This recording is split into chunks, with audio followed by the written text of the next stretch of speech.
Hi, my name is Allison Bechtold, and I am your child's homeroom and accelerated math teacher this year.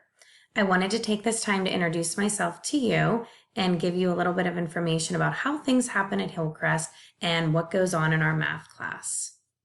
I have taught at Norwin for 14 years, and I have spent all 14 of those years here at Hillcrest. I have taught 6th grade, and I've currently taught 5th grade for 8 years.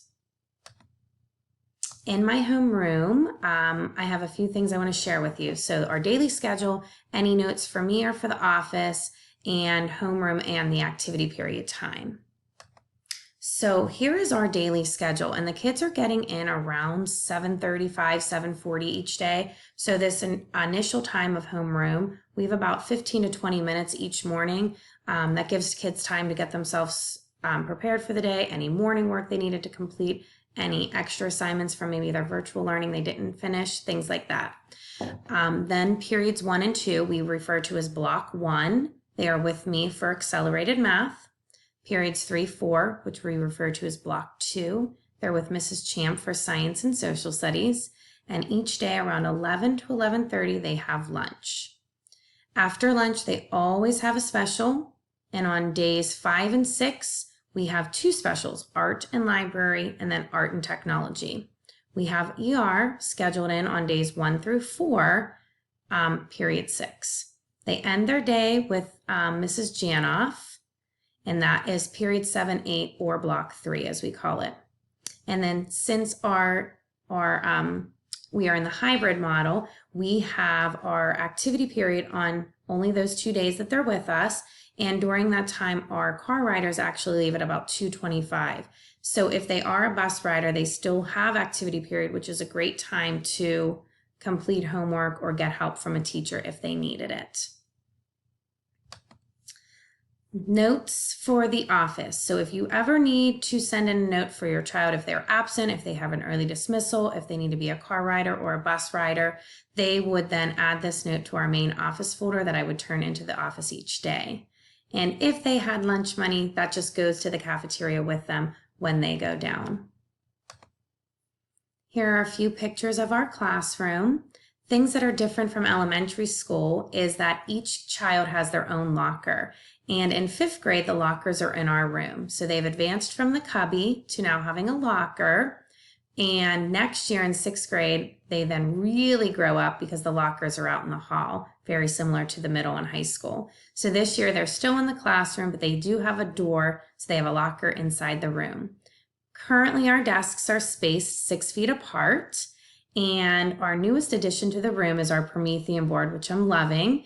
It just allows us to access our online book and the internet and write directly on it, and makes our learning a little bit more fun each day. So I'm going to share a little information with you about our virtual days, and when you watch Mrs. Janoff and Mrs. Champ's video, they will each talk about, one will talk about iPads and one will talk about masks. So for our virtual days, we just wanted to remind you that our assignments for all 3 of us will be posted on our first virtual day. But those assignments must be completed before returning to school. So if you are in the blue group and you come to school Monday and Tuesday, your virtual assignments will post on Wednesday morning, but they need to be finished and returned when you come back the following Monday. And then the gold group, you guys will come to school on Thursday and Friday, and then your assignments will post on Monday morning, but they need to be completed by Wednesday and ready to be returned to your teacher on Thursday. So let's get into accelerated math.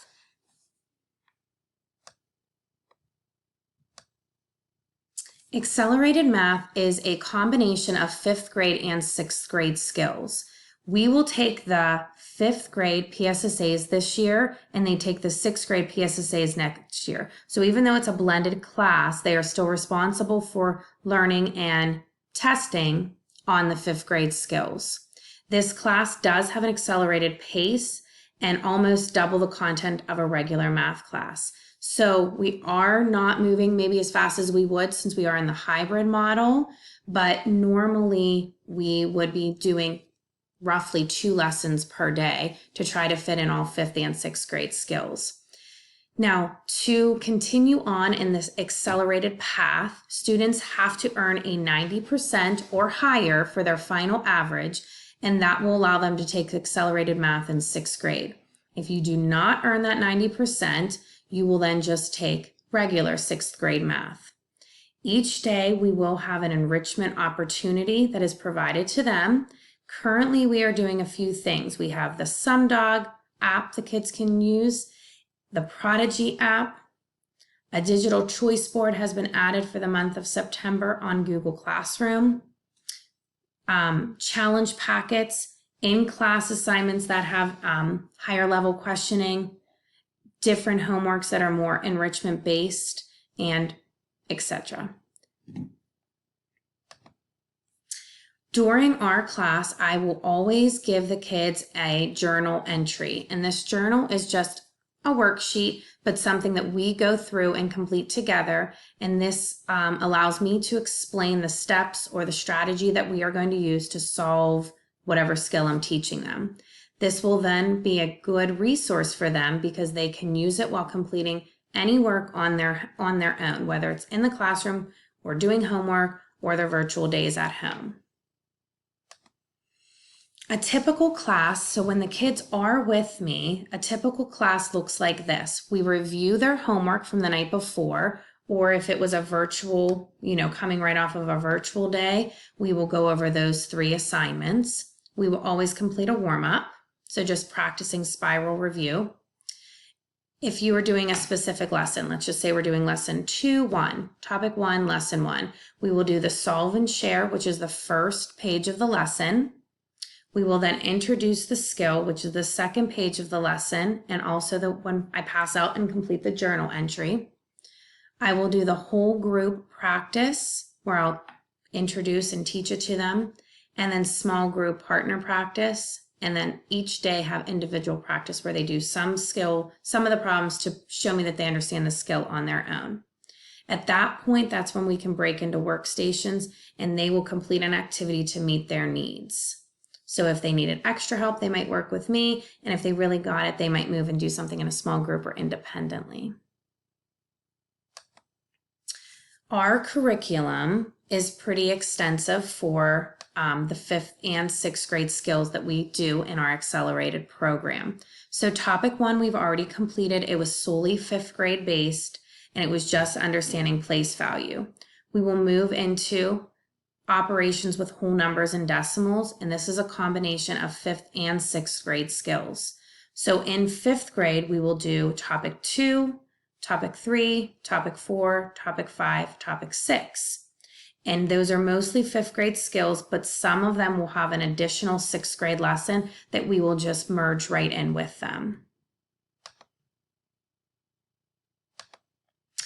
Our 3rd unit is operations with fractions. And again, this is a blend of 5th and 6th grade skills. So we will use topic 7, 8, and 9 in the 5th grade book.